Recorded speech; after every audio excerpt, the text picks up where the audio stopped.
नमस्कार मित्रों, स्वागत है आपका आपके चैनल GR स्टडी हब में।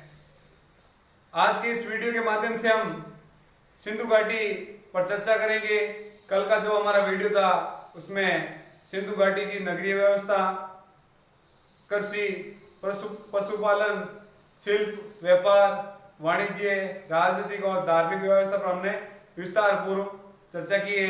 आज हम उसी क्रम में आगे बढ़ते हुए सिंधु घाटी की जो सामाजिक व्यवस्था है उस पर हम चर्चा करेंगे।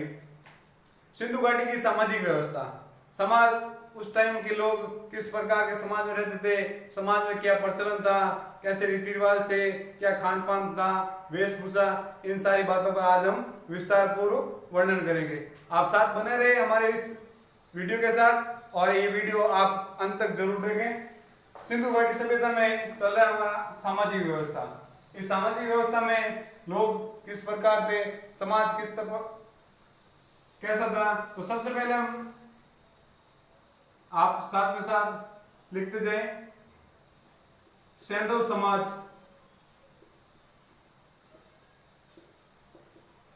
मात्र सत्तात्मक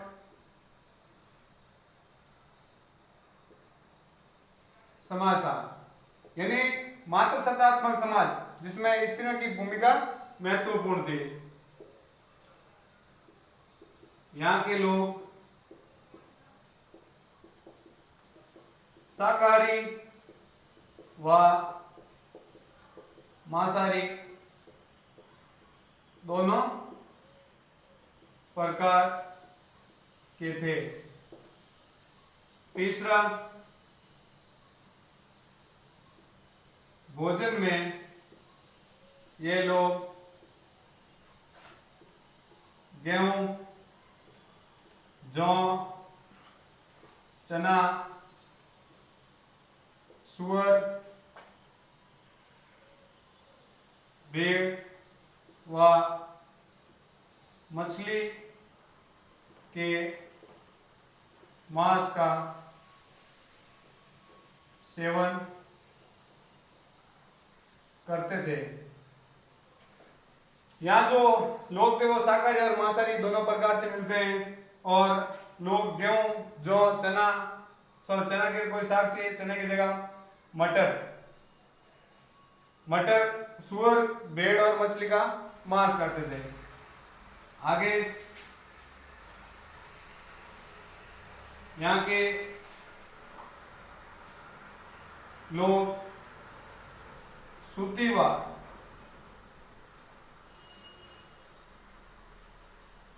ऊनी कपड़े का प्रचलन, ये लोग पशुपालन में भेड़ का पालन करते तो भेड़ से हमें ऊनी कपड़े प्राप्त होते थे। सूती और ऊनी कपड़े का वहां प्रचलन था। स्त्री पुरुष दोनों आभूषण के शौक रखते थे। सैन्य समाज जो समाज था वो मात्र सत्तात्मक समाज था।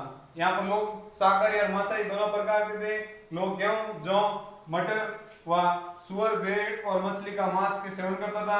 यहाँ के जो लोग कपड़े थे उनमें सूती और ऊनी दोनों प्रकार से प्रचलन था। स्त्री पुरुष दोनों आभूषण के शौकीन थे। अब हम आगे बात करेंगे। आप साथ ही साथ स्क्रीनशॉट लेते रहे ताकि आपको नोट्स बनाने में आसानी रहेगी। दोस्तों, रीट की वैकेंसी बहुत जल्द आने वाली है। समय आपके पास बहुत कम है, मेहनत करनी स्टार्ट कर दो अभी से। आप हमारे इस चैनल के माध्यम से जुड़ जाओ, ज्यादा से ज्यादा शेयर करो इसे। अब आगे बात करेंगे। यहाँ के समाज में पुरोहित,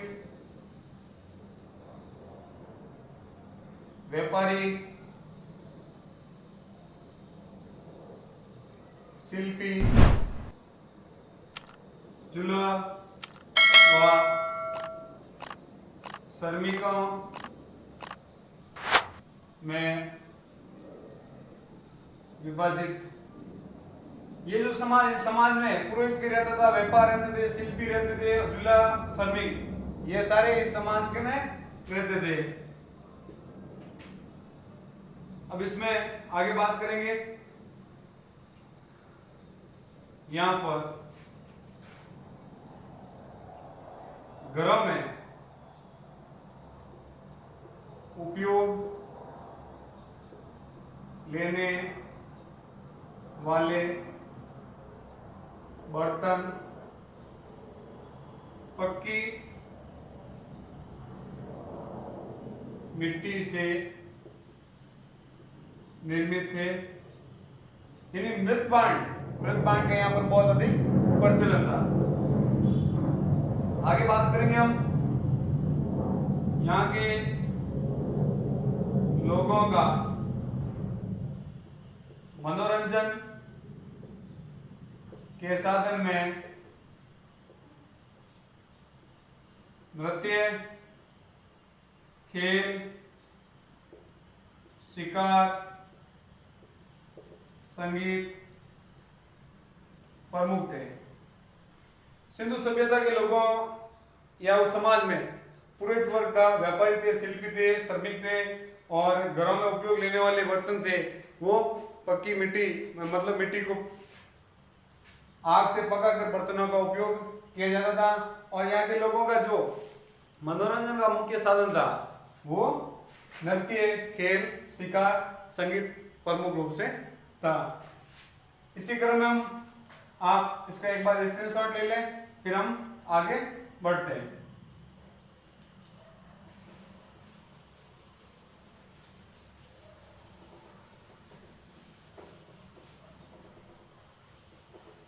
दोस्तों, आप अपने हौसले को कायम रखते हुए अपनी स्टडी को अच्छी तरह से प्रिपेयर करें ताकि आप इस महासंग्राम में सफल हो सके। नेक्स्ट बात करेंगे, इस समाज में लोग संविधानों को 3 प्रकार से बांटते हैं, जिसमें एक है पूर्ण, आंशिक, समाधिकरण। पूर्ण संविधान वो था जिसमें जब व्यक्ति की मृत्यु हो जाती थी तब उसके शरीर को जमीन में गाड़ दिया जाता था। आंशिक संविधान में ये था कि पहले उस मृत शरीर को जंगलों में छोड़ दिया जाता था और फिर उसे जो बची कुची हड्डियां थी उनको इकट्ठा करके जला दिया जाता था। और तीसरा था दैहिक, व्यक्ति की मृत्यु हो जाती थी तो उसे जला दिया जाता था। ये 3 प्रकार के संविधान वहां के समाज से मिलते हैं हमें। यहाँ के संविधानों की दिशा उत्तर से दक्षिण की ओर मिलती है। मतलब जब आदमी का अंतिम संस्कार किया जाता तब सिर को उत्तर दिशा में और पांव दक्षिण दिशा में करने के जो साक्ष्य प्राप्त हुए। ये हमारी थी सिंधु घाटी की जो सामाजिक व्यवस्था थी, ये हमारी सामाजिक व्यवस्था। अब इसमें आगे बढ़ेंगे। ये सिंधु घाटी सभ्यता थोड़ा चैप्टर बड़ा है, आज इसी क्रम में तीसरी क्लास चल रही है। कोशिश करेंगे कि आपको परीक्षा उपयोगी चीजें ही यहाँ पर मैं बताई जाएगी। सामाजिक व्यवस्था हमारी होगी। अब आगे बात करते हैं लिपि। अधिकांश क्वेश्चन हमारे जो सिंधु घाटी सभ्यता से बनते हैं वो लिपि से बनते हैं कि यहाँ की लिपि कैसी थी, किस प्रकार से चित्र मिले थे, कितने मिले थे। तो सर्वप्रथम लिपि के साक्ष्य हमें 1853 में प्राप्त होता है।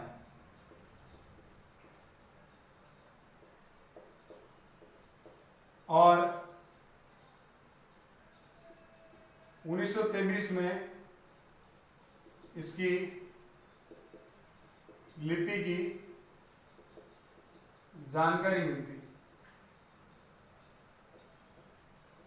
सबसे प्रथम जो साक्ष्य प्राप्त होता है वो हमें 1853 में होता है और 1923 तक आते आते हम इसकी लिपि को हम समझने का प्रयास कर रहे हैं।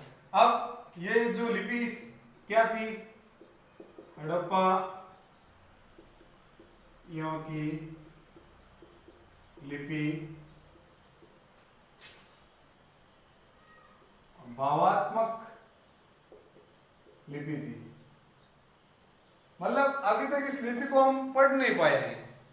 जैसे अब ये चित्र, ये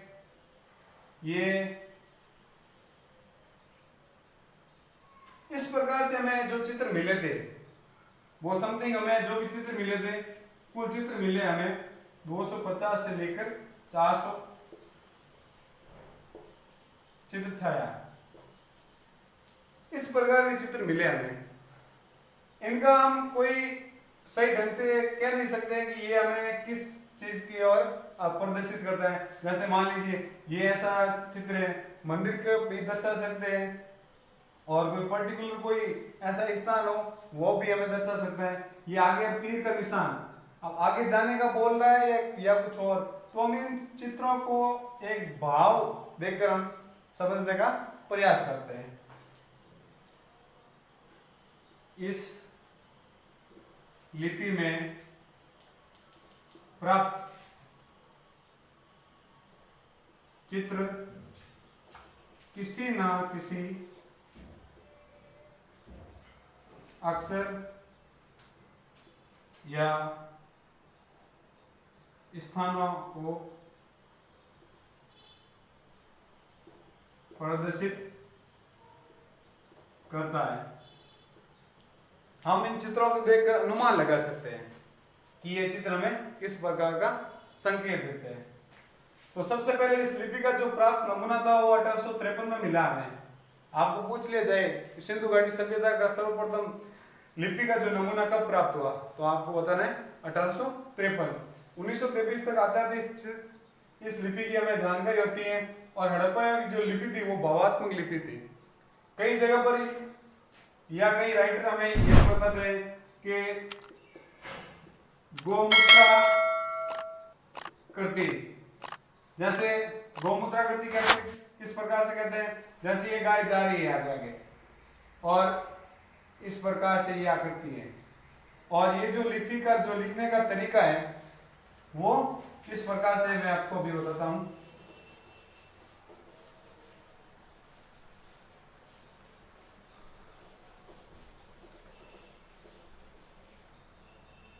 हमारा जो लिखने का तरीका है वो बाएं से दाएं, वापस बाएं से दाएं, बाएं से दाएं। हमारा जो तरीका है यहाँ से शुरू करते हैं और यहाँ खत्म करते हैं, फिर वापस यहाँ से शुरू करते हैं, यहाँ खत्म करते हैं। लेकिन इन सिंधु सभ्यता के लोगों की जो लिपि थी वो दाएं से बाएं, यहाँ से शुरू होती थी, यहाँ से लिखते लिखते वापस यहाँ से शुरू होती थी। तो ये जैसे जैसे गाय चलती है वैसे वैसे वैसे वैसे इस तरह हमें गोमूत्र आकृति भी से कहते हैं। तो आप लिख लीजिए, एग्जाम में काफी बार पूछा गया है कि सिंधु सभ्यता की जो लिपि थी वो किस प्रकार से लिखी गई थी। सिंधु सभ्यता के लोगों की लिपि को हम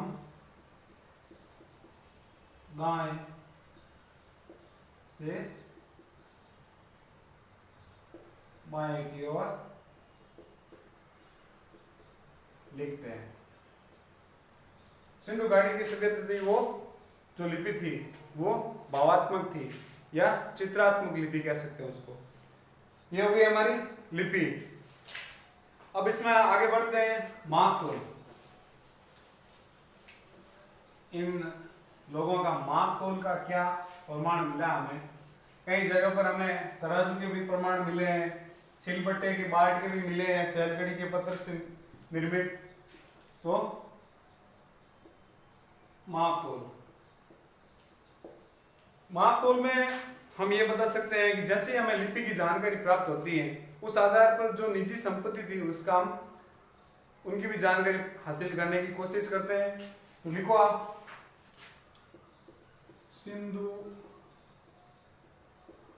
वासियों की लिपि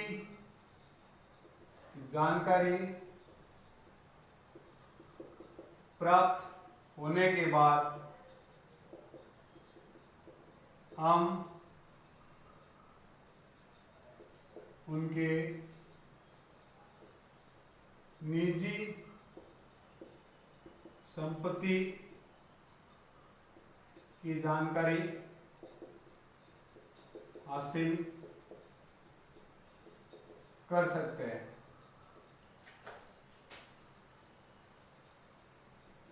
इनके मापतोल में 16 का अवरोध चलता है। 16 मतलब 16, 32, 160, 220 इस प्रकार से 16 का क्रम में। और आज भी हमारे वर्तमान में भी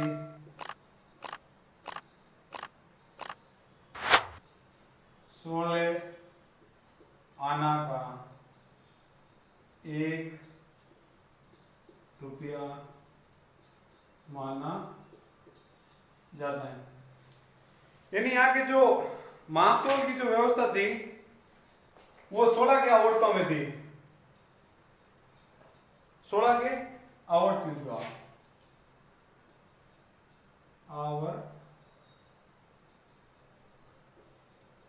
आवर्तों में जो 16 का क्रम चल रहा था, जैसे 16, 32, 160, 320 इस प्रकार से आगे चलता गया। और जो वर्तमान में हम कह रहे हैं 16 आना, जैसे 4 आना बराबर 25 पैसे, 8 आना बराबर 50 पैसे, 12 आना बराबर 75 पैसे, 16 आना बराबर 1 रुपया।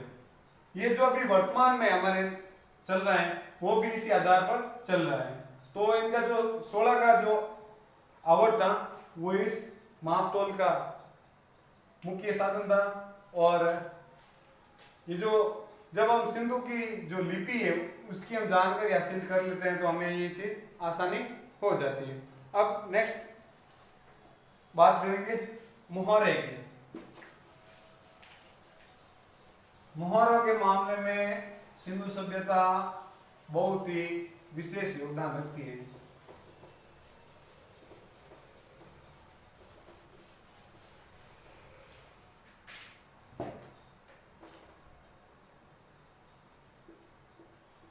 मुहावरे सिंधु घाटी सभ्यता से हमें प्राप्त मुहावरे वो सर्वोत्तम कलाकृति है। सिंधु घाटी सभ्यता से प्राप्त मुहावरे सर्वोत्तम कलाकृति की विशेषता है।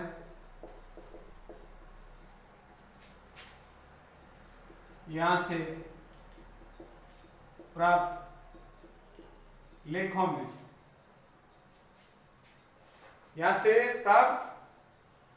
लेखों में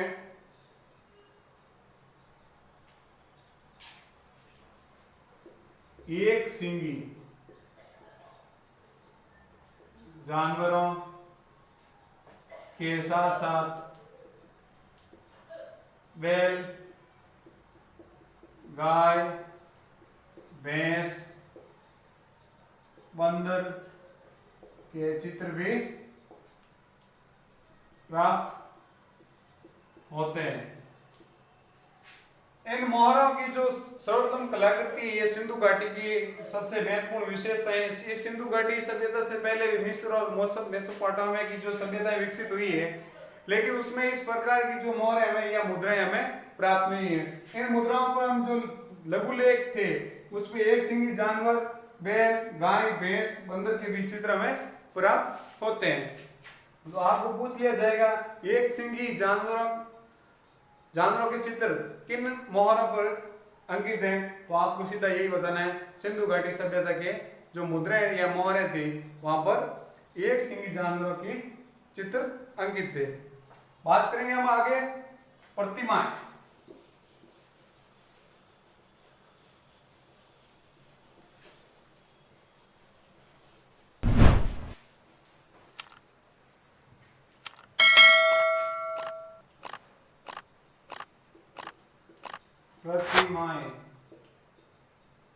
प्रतिमाओं में हमें सबसे जो इंपॉर्टेंट चीज होती है वो कांसे की नर्तक की मूर्ति है, वो हमें ज्यादातर एग्जाम में पूछी जाती है। और ये भी पूछ लिया जाता है कि जो प्रतिमाओं में जो सर्वाधिक मिले हैं उसमें पुरुष प्रधान थे या स्त्री, तो आपको स्त्री प्रधान प्रतिमाएं ज्यादा मिलती है। लिखो आप साथ में, कांसे की नग्न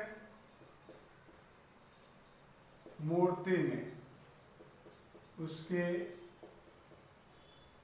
गले में हार के अलावा किसी भी वस्त्र का उल्लेख नहीं मिलता। कांसे की जो नग्न मूर्ति है उसके गले में जो हार के अलावा किसी भी प्रकार का उल्लेख हमें यहां से प्राप्त नहीं होता है। और इसी के साथ हमें एक शैलखड़ी की मूर्ति भी प्राप्त होती है। शैलखड़ी की मूर्ति में दाएं कंधे से लेकर बाएं हाथ तक एक कपड़ा मिलता है तथा उनके बालों की छोटी छोटी कलात्मक जटाओं को अंकित किया हुआ मिलता। प्रतिमाओं में हमें कांसे की जो मूर्ति मिलती है बिल्कुल नग्न अवस्था में, उसके गले में सिर्फ ओनली फॉर एक हार है।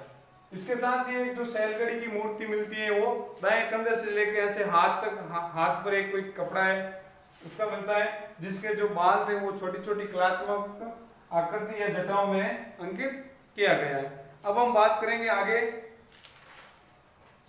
मृण मूर्ति। ये प्रतिमाएं हो गई। जैसे ही बोर्ड पर सारी चीजें लिख दी जाए आप स्क्रीनशॉट लेते रहें साथ ही साथ, क्योंकि आपको नोट्स बनाने में आसानी रहेगी। बिल्कुल ही जैसे मैं लिख रहा हूं उसी तरह से आपको नोट्स बनाने हैं। नोट्स अपने खुद के बनाने हैं, क्योंकि नोट्स से बहुत ज्यादा आपको बेनिफिट मिलता है। अब आगे आते हैं मृण मूर्तियां।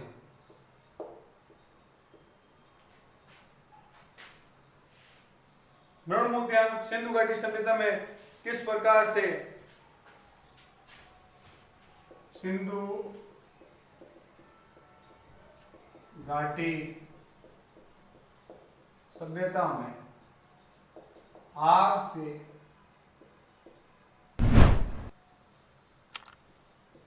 पकी हुई मिट्टी की मूर्तियां प्राप्त होती हैं जो किसी खिलौने या देवी देवताओं का प्रमाण बताती है। यहां से जो मरण मूर्तियां मिली है वो मिट्टी की, जो आग से पकी हुई मिट्टी की मूर्तियां हैं, जो या तो किसी ना किसी खिलौने के रूप में या किसी देवी देवताओं का जो प्रमाण है वो हमें प्राप्त होता है। इसके साथ ही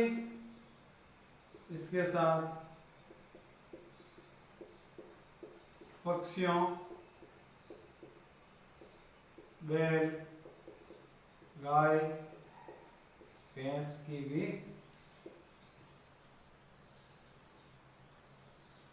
मृण मूर्तियां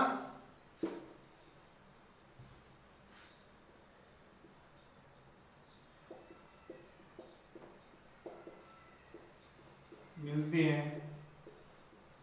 इस समाज में अधिकांश मूर्तियों में पुरुषों की तुलना में स्त्रियों की संख्या अधिक है। जो मरण मूर्तियां मिली हैं उसमें पुरुषों की तुलना स्त्रियों की मूर्तियां अधिक मिली हैं। वो या तो किसी खिलौना या देवी के रूप में वहां से जो प्रमाण मिलते हैं हमें, इस आधार पर हम आज मूर्तियां पर वर्णन किया है। आगे हम बात करेंगे हड़प्पा नगर, नगरीय विशेषता क्या थी, नगर कहां कहां से मिले हमें, इस पर हम चर्चा करेंगे।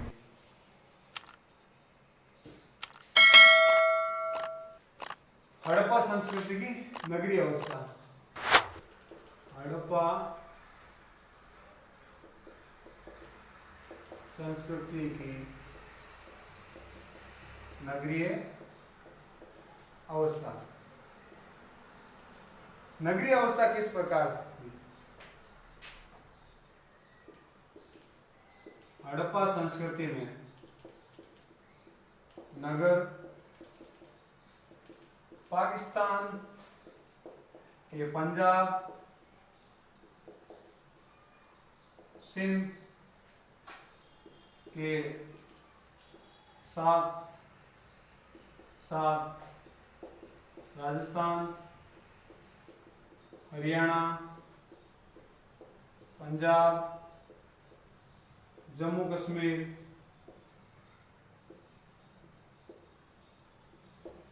पश्चिमी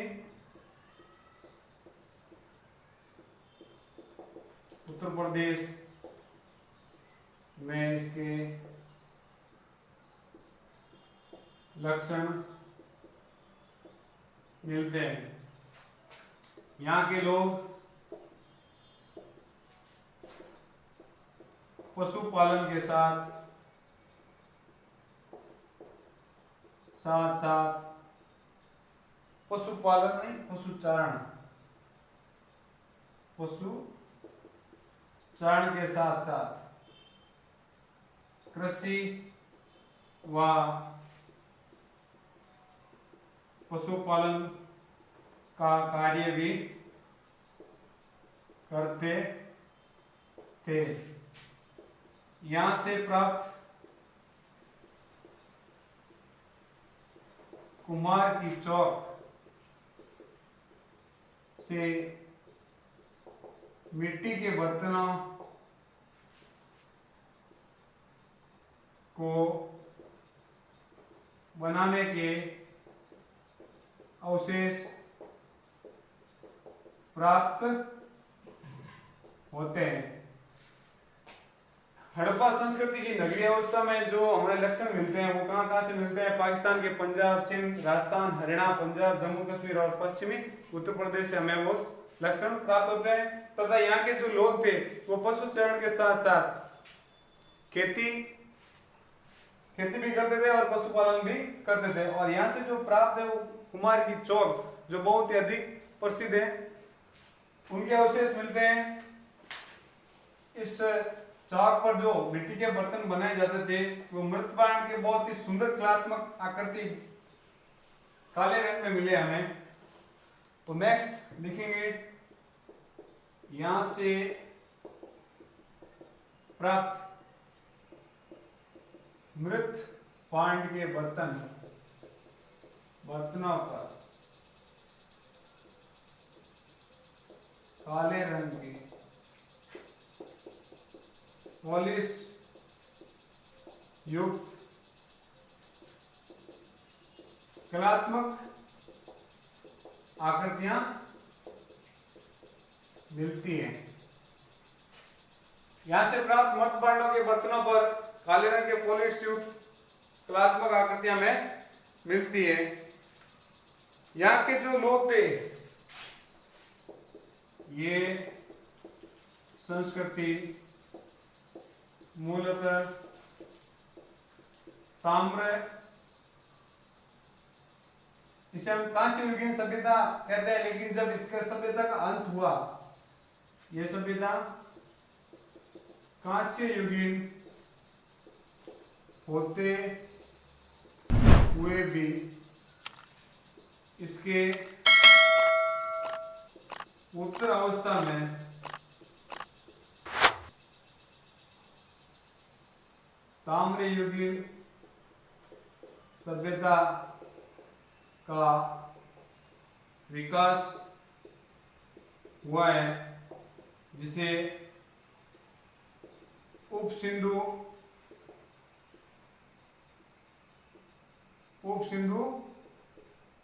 सभ्यता कहते हैं। मृतपाण के बर्तन यहाँ से बहुत ही प्रसिद्ध थे, उन पर अलग अलग प्रकार की कलात्मक आकृतियां और उनकी जो पॉलिश बहुत ही आकर्षक या सुंदर थी। और यहाँ के जो मूल लोग थे, जो इनकी संस्कृति थी वो कांस्य युगीन संस्कृति थी। लेकिन धीरे धीरे उत्तर अवस्था में जब लोगों को तांबे के बारे में पता चला तो ताम्र युगीन संस्कृति का भी विकास हुआ, तब इसे हम उप सिंधु सभ्यता भी कहते हैं। स्क्रीनशॉट ले लें आप इसका।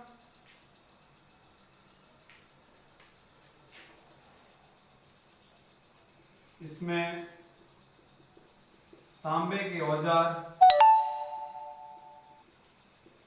भी हमें मिलते हैं, जैसे कुल्हाड़ी, चाकू, छुरा, जो आसानी से ढल जाते थे, आरी आदि जो आसानी से ढल जाते थे, वो औजार हमें यहाँ से मिलते हैं। इस प्रकार से हमने सिंधु घाटी सभ्यता पर विस्तार पूर्वक वर्णन किया था। सिंधु घाटी सभ्यता की राजनीतिक, आर्थिक, सामाजिक, न्याय, नगरीय व्यवस्था पर हमने विशेष प्रकार से प्रकाश डाला है, और वहाँ के लोग किस प्रकार से रहते थे, वहाँ का समाज कैसा था, वहाँ के लोगों का खान पान क्या था, ये सारा हमें इस 2 या 3 वीडियो में हमने चर्चा की थी। अब हम आगे बात करेंगे कि सिंधु घाटी सभ्यता का पतन किस प्रकार से हुआ है। सिंधु घाटी सभ्यता का पतन के कौन कौन से कारण थे और किस वजह से इस घाटी का, इस जो सुव्यवस्थित ढंग से सभ्यता का अंत हुआ। तो लिखेंगे आप,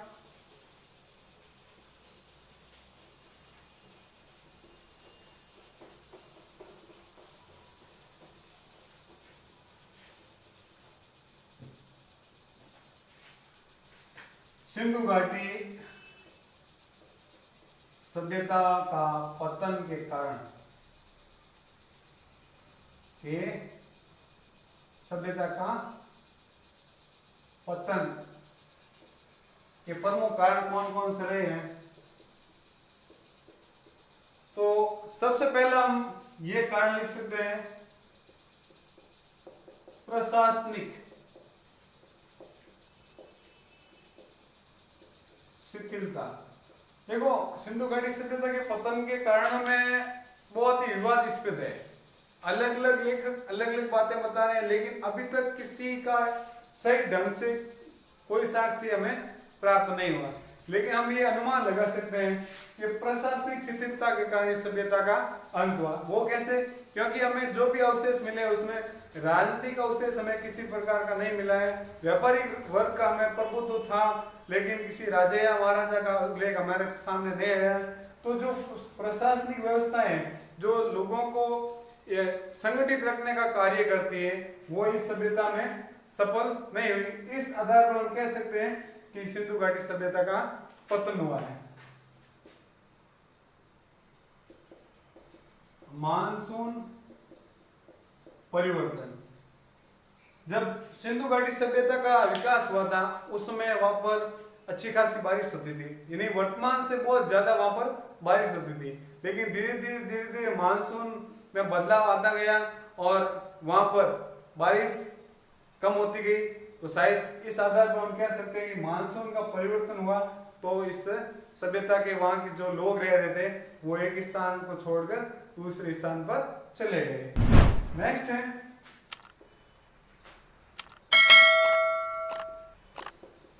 बाहरी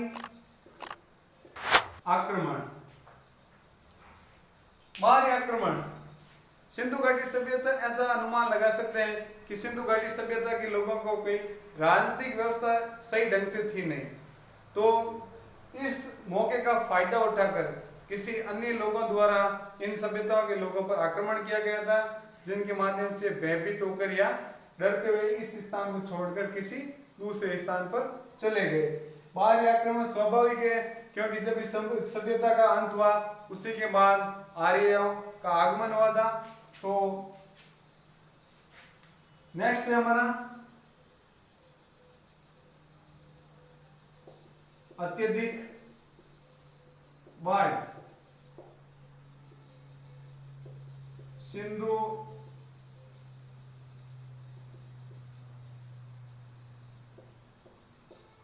नदी का मार्ग में बदलाव। अत्यधिक बाढ़ सिंधु घाटी सभ्यता के लोगों के सामने सबसे बड़ी जो समस्या थी वो बाढ़ की समस्या थी। मई जून जुलाई अगस्त में बहुत अच्छी बारिश होती थी वहां पर, तो वहां पर हर साल बाढ़ आने के चांसेस बहुत ज्यादा बढ़ गए थे। तो लोग परेशान हो गए थे, बार बार उनकी जो कृषि है वो चौपट हो जाती थी, उनके जो घर थे वो चौपट हो जाते थे। इस बाढ़ से परेशान होकर लोग एक स्थान से दूसरे स्थान पर पलायन कर गए। फिर सिंधु नदी का मार्ग में बदलाव। जो सिंधु नदी हिमालय से निकलती हुई पंजाब से होकर पाकिस्तान में प्रवेश करती है, उस नदी के मार्ग में बदलाव आ गया। इस वजह से इस नदी के किनारे पर रहने वाले लोगों ने उस स्थान को छोड़कर कहीं और चले गए। ये थे हमारे सिंधु घाटी सभ्यता के पतन के प्रमुख कारण। अब हमें ये जानना है कि सिंधु घाटी सभ्यता से हमें क्या हासिल हुआ है या हमें किन चीजों का ज्ञान हुआ है। तो हम वर्णन करेंगे सिंधु घाटी सभ्यता की देन।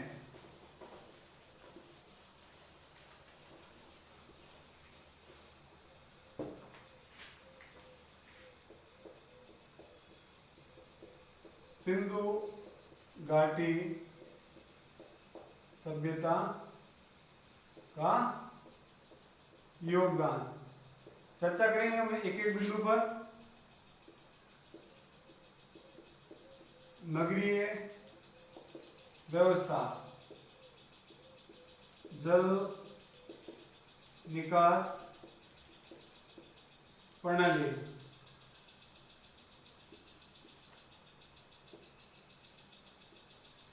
योग का ज्ञान,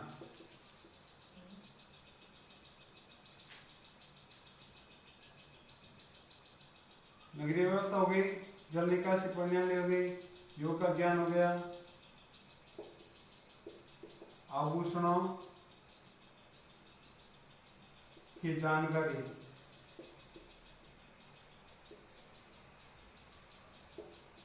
ताबीज व जादू टोने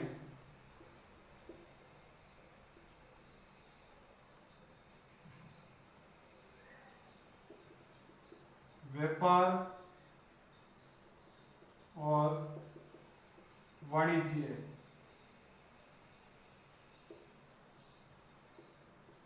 मुद्राओं या मोहरों का ज्ञान। सिंधु घाटी सभ्यता का योगदान क्या है? सबसे पहले आता है नगरीय व्यवस्था, यानी वहां की जो नगरीय व्यवस्था थी वो इतनी सुदृढ़ व्यवस्था से थी कि लोगों के घर उस इस रूप से बनाए गए थे कि उनके जो मकान है या सड़कों के मतलब सड़कों की ओर खुलेंगे, बिल्कुल ग्रिड पद्धति, एक जाल में इस प्रकार से जो मकान थे वो इस प्रकार से बने हुए थे कि जो घर के सामने से आपस में सड़कें एक दूसरे को समकोण पर काटती थी। नगरीय व्यवस्था सुदृढ़ ढंग से थी। नगर में दो प्रकार आते हैं, दो टीले आते हैं जिसमें पूर्वी टीला और पश्चिमी टीला। पूर्वी टीले पे सामान्य लोग रहते थे और पश्चिमी टीले पर जो दुर्ग था वहां पर अमीर या सामंतवादी लोग रहते थे। नगरीय व्यवस्था में जो ईंटों से बने हुए मकान निर्मित थे उनके आधार पर भी हम आज मकानों का निर्माण कर रहे हैं। फिर दूसरी व्यवस्था है जल निकासी प्रणाली। सिंधु घाटी सभ्यता की सबसे इंपॉर्टेंट चीज होती है वो जल निकासी प्रणाली। कैसे कि जो नालियां बनाई गई थी उसमें लकड़ी के पाइप उपयोग में लिए गए थे और जगह जगह पर वो खड्डे बनाए गए थे जिसे मोरी कहते हैं और समय समय पर उन मोरियों को साफ किया जाता था। योग का ज्ञान कैसे कि एक मूर्ति प्राप्त हुई थी सिंधु घाटी सभ्यता में जिसमें वो पद्मासन की आकृति में बैठा है और उनके पास में एक हाथी है, बाघ है, गेंडा चारों तरफ मिलते हैं और दोनों पांवों पर हिरण और खुद वो भैंसे के ऊपर बैठा हुआ पद्मासन मतलब योग की आकृति में बैठा हुआ है। तो योग का ज्ञान हमें ये सिंधु घाटी सभ्यता से प्राप्त होता है। आभूषणों की जानकारी, आभूषणों में जो स्त्री पुरुष थे वो आभूषण पहनते थे। ताबीज जादू टोने टोटके, सिंधु घाटी सभ्यता में बहुत सारे ताबीज मिले हैं। इस आधार पर हम कह सकते थे कि वहां के लोग या तो भूत प्रेत इन अंधविश्वासों में ध्यान रखते थे या जादू टोने में विश्वास करते थे। इनकी जानकारी हमें यहाँ से मिलती है। व्यापार और वाणिज्य सिंधु घाटी सभ्यता का एक प्रमुख रूप था कि लोग एक स्थान से दूसरे स्थान पर जाते थे, व्यापार करते थे और व्यापार वाणिज्य था उनका जो विनिमय था वो वस्तु विनिमय था, मुद्रा विनिमय ना होकर वस्तु विनिमय। जैसे कि अनाज के बदले कोई वस्तु या वस्तु के बदले हमें कोई वस्तु सिंधु घाटी सभ्यता से मिलती है। मुद्रा और मोहरों का ज्ञान, जो प्राचीन मुद्राएं जो मिट्टी की मुद्राएं थी या पत्थर की मुद्राएं थी उनका ज्ञान हम सिंधु घाटी सभ्यता से ही प्राप्त होता है। इसमें एक चीज और,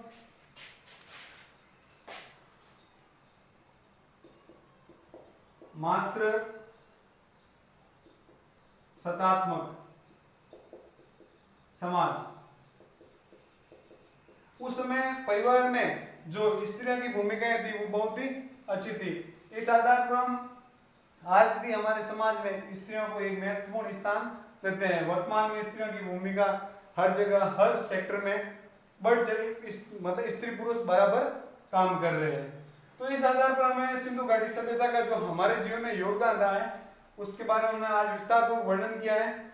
साथ ही साथ आपको सिंधु घाटी सभ्यता से किसी भी प्रकार का कोई भी डाउट हो तो आप मुझे कमेंट बॉक्स में जरूर पूछें। और ये वीडियो आपको पसंद आया है तो इसको ज्यादा से ज्यादा शेयर करना ना भूलें। चैनल को सब्सक्राइब करें, लाइक करें, कमेंट्स करें। धन्यवाद।